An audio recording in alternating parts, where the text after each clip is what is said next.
Sana madali lang. Ha? Alam ko to syempre.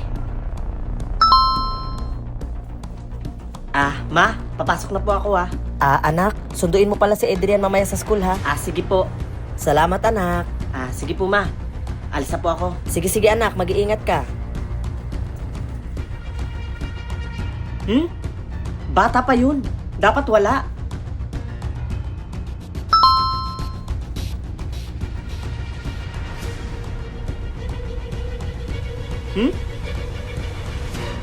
Ba't may kalapati sa choices?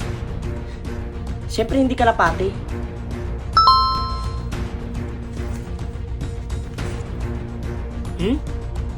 Bakit puro sa kapatid ko yung tanong?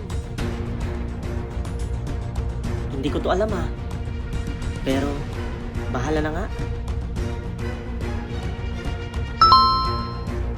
Ayos.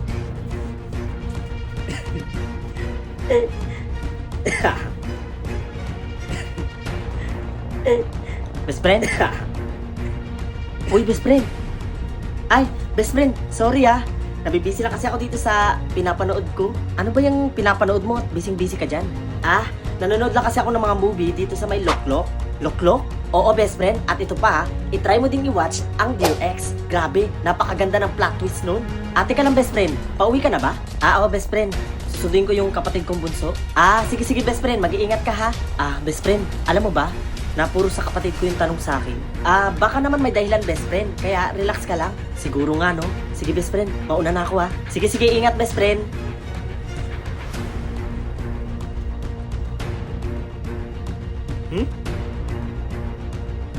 Siyempre, una niya sinabi, mama.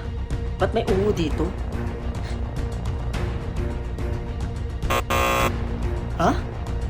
Bakit mali?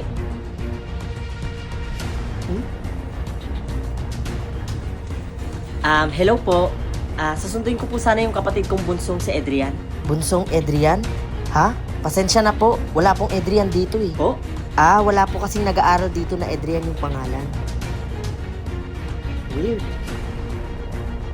Sige po. Alis na po ako. Sige po. Ma, nasundo mo na ba si Adrian? Ha? Sinong Adrian anak? Yung kapatid ko pong bunso. Ha?